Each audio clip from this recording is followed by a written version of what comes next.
Hi, and welcome back to another episode of Four Mics for Men. We have our normal individuals here. These are the brothers and the father that will be along with this journey. It started with all four of us, and we're going to continue with all four of us. So I'm going to hand it off to my dad to kind of introduce tonight's topic. Well, this evening we're going to be talking about a very sensitive subject. This one impacts not just the individuals who go through this situation, but the families that are involved. And so it's really a continuation of our discussion that we had previously. And so I'm going to just ask CJ, who has been through this, he has experienced this, and it is the topic of divorce. Divorce and how it impacts you, impacts the individual who is going through it, and the people beyond. So CJ, as you have gone through this situation of divorce, how has it impacted you? Tell us about your experience. Just a constant cycle of that. And the thing that, one of my friends who unfortunately got divorced before I did, and he was telling me like some of the things that to expect, I guess, from an emotional standpoint. He said these things are going to come in waves. And, when he shared that with me, it helped me realize that I may be feeling angry in this moment, but there's a point where I'm going to get past the anger and then get sad. But then I'm going to get, sad reminiscing on everything, looking at these pictures, doing these things. But then I'm going to be through the other pieces of that depression and then anger and then go. Yeah. I like to, and you don't have to answer this question if you don't feel like you can answer the question. Sure. Yeah. And so, how do you think your spouse, at that point, still your spouse, how do you think your spouse felt, or did you think about how the spouse felt, and the kind of reaction, whatever reaction you're getting? Is that too going off? Well, no. So what I'll say is honestly, I didn't think about that. I thought little about it, but the most that I thought about was how I'm to process this. Because in my mind, you don't really come to a conclusion or just drop something, right? There's that build up, there's that feeling, there's all of those things. So even though I wasn't mature enough to understand all of the domino effects or all of the spaces surrounding it, whatever that may be, I still recognize that there is something outside of me, but I just can't see that because I'm drowned in my my feelings. And that involves, literally could be walking anywhere and just burst out crying, just bawling. Could be in the shower, just listening to music or listening to something, or even not even listening to anything. And I would be there, but mentally not there. And then I would just burst out crying. So these different waves of emotion that I wasn't even ready or prepared to even process happen. And it hits you when you don't even think about it. Like I was doing my master, one of my masters during that time period. And I would, on these group calls, doing these, assignments, all these things. And then all of a sudden I would just get really, really sad. And I would have to be like, I got to step away for a little bit. And then I would walk away, and then I would be bawling my eyes out. And that's what I was going to ask you about. I think Gabe wants to ask you a question too. But in terms of your interaction at your place of employment, do you think others perceive that you were going through something, or were they aware of the potential divorce, and even at the point of divorce, what was it like? So no, I'm a very private person, so I kept work and personal separate. Now, what they could see was that I was not the normal, jovial, happy person. Like, I tried, and I would force myself to hey, how you doing? What's going on? And to continue conversation. But they could see, eventually they could see that I'm saying these things, and I'm looking at them, but I'm not here. Right. It's like a glazed, like I'm going through the motions.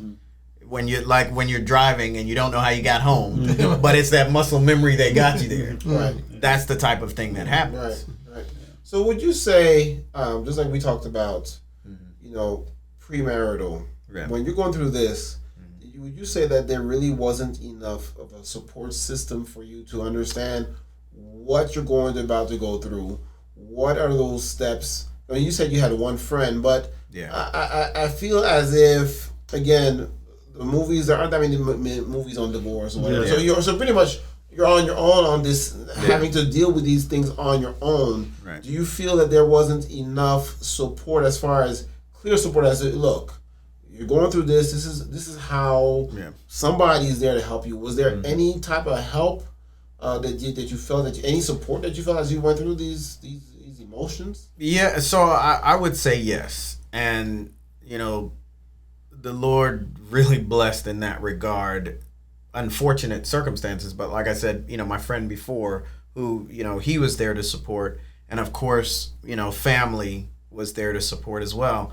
But then I had a group of individuals that were my accountability partners. And it didn't, so it started out as I couldn't take it within myself. I was, at this particular time, I was, traveling all over the world because I was running away from something that I didn't want to deal with, which were the feelings and the emotions. I didn't want to process it. I didn't want to understand what I was feeling because I never felt those feelings before, and I didn't like them and I didn't want them. And we'll get into some of the things that I did for coping, but like, if it had not been for these accountability partners that I had and that I still have to this day, man, I can tell you that, I can see how people would find it difficult to see past that day. Well, now I know I don't know if Lester may have a question, but I started to wonder as you were talking about addressing what was happening at work and so on, and I wonder, you're a religious person. You belong to a church, and you do have members of that community who are, them and they know you, and so my question is, and you can frame it the way you feel like framing it, but how did they react when they became aware of the situation? First of all, and your part, because it's possible that your spouse, they were exposed to information from your spouse too, but just on your part, unless you want to expand on that. But how did they react to that? So I think that's one of the things, that I do want to spend one of the sessions on is really support group. Good. Like the support, community support. Good. And the reason why I say that is I'm going to answer that question because, when an individual is going through a divorce, the thought from your community, your friends, your, worship center, your church, whatever is, the human side of people tends to be, okay, I knew them as two. Now that are one, now they're two. Which side do I lean to? Do I have to pick a side? How do I, can I be friends with this one and still be friends with that one? How do we go from running in the same circles to that should be a different thing. Yeah, and that's why I want to break it down when we have that thing. But literally, it's just like, how do you go from,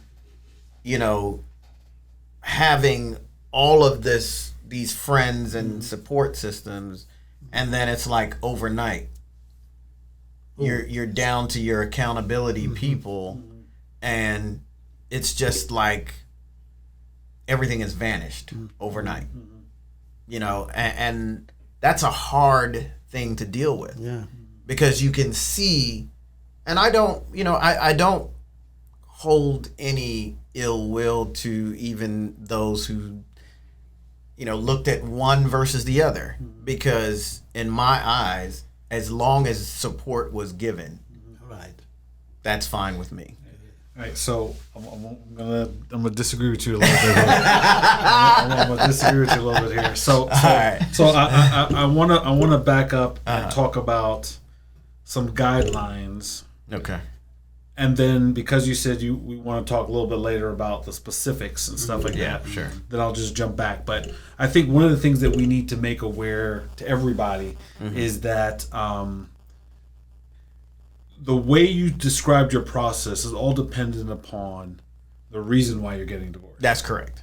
Because Yeah. if you're getting divorced because of physical abuse, Yes. you may that's not true. have a support That's right. system to do That's that. right. If you're getting divorced because of infidelity, Yeah. you may not have a support system, or you may run into the situation where you said y'all run the same circles and you're trying to figure out, do you support one and support the Yeah. other? Yeah. Those type of things. So because of all those things, I'm not going to talk about those things. So Yeah. we talk about those things in detail. Yeah. But I want to go back to some of the principles of what you just mentioned about a support system. For me, I have certain rules when it comes to support systems to know if they're truly support systems. Correct. Yeah. And Yeah. then Yeah. the same thing I'm going to say about when it comes to pre-marriage counseling. I think sometimes things that we're calling premarital counseling is really not. That's right. All right. So when you go back to support systems is if I was dating someone and they were getting advice, about whether we should break up or not, whatever. Right. And some of what I'm saying is not because I've been through a lot of marriages, but personally, the Lord has blessed me because of some things in my childhood that when I was in a relationship, I loved hard. Not saying that I love hard in other people, but Yeah. I treated the relationship like a marriage a lot of times. And so I had a lot of the feelings when we had a breakup. Yeah. I had a lot of those emotional feelings, whatever, because I took the situation hard, that type of thing.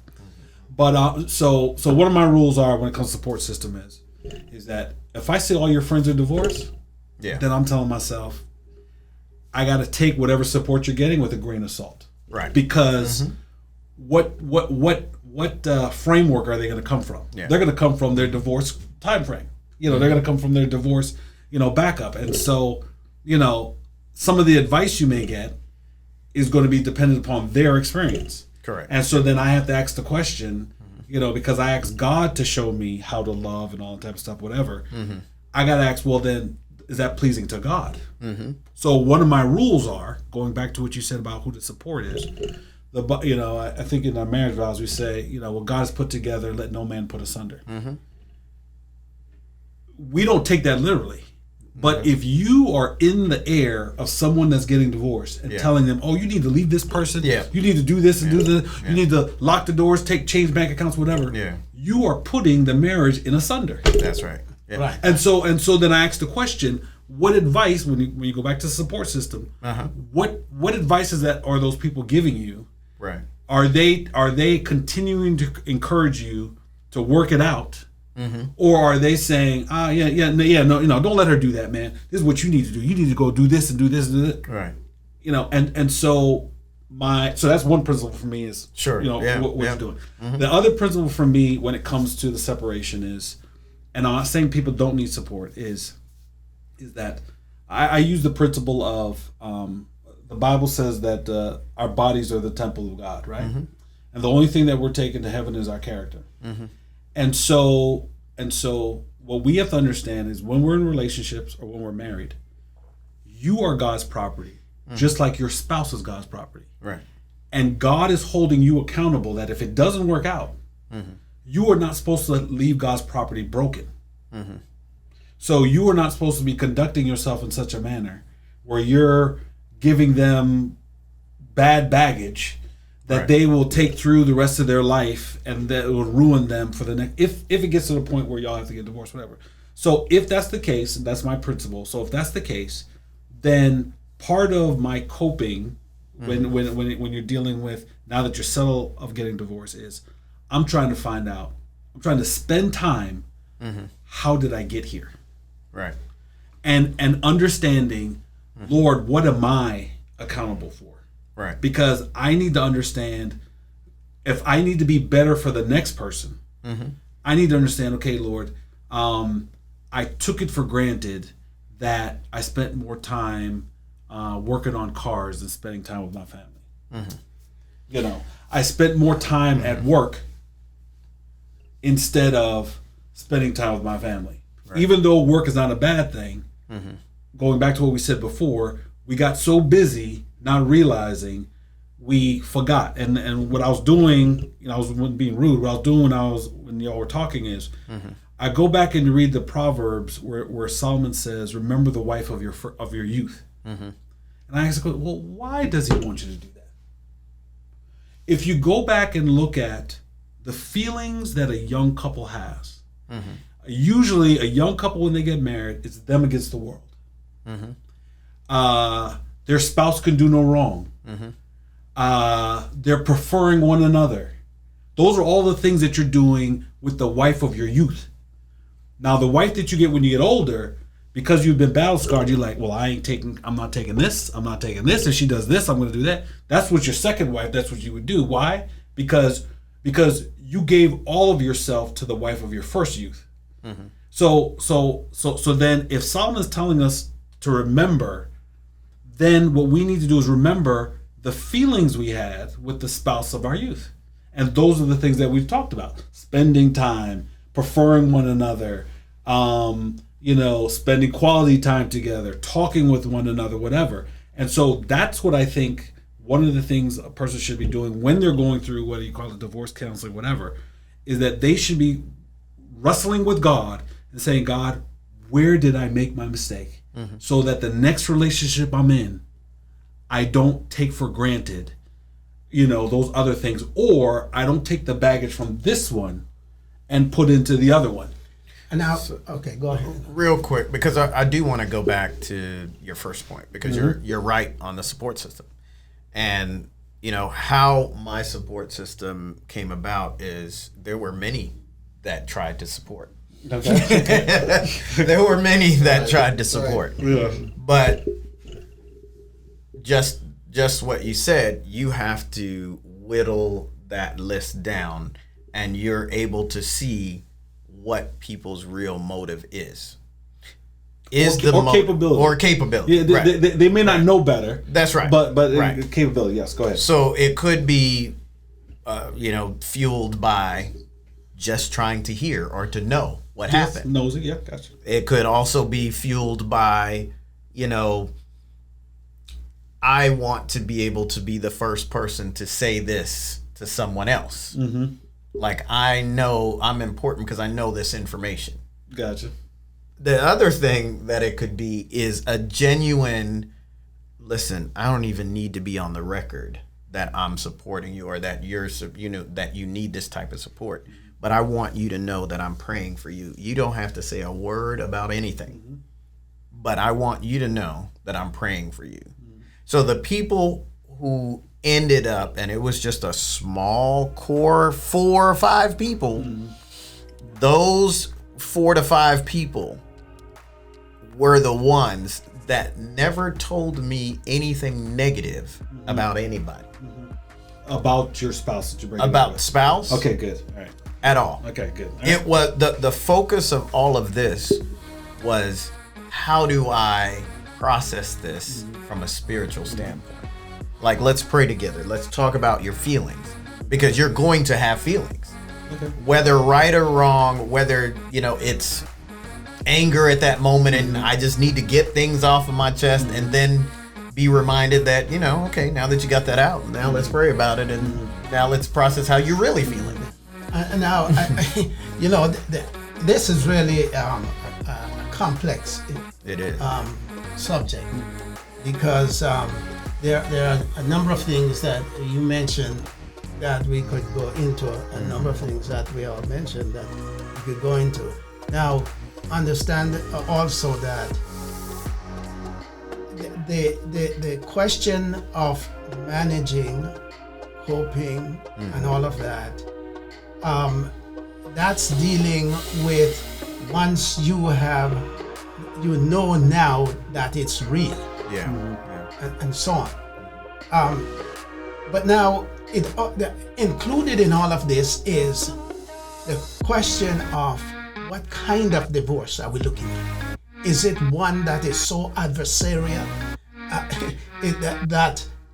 that there is anger and bitterness to the extent where now you're not even thinking about coping mechanisms or even support systems per se, because now all of that is just in your head based upon what the kind of relationship is, you know, and how the divorce is going, the direction in which it is going, and so on. And so all of those things are swirling around, plus other external factors that are impacting you, especially if you're talking about economics that's involved and all those things, children, and, you know, and those are different issues that we can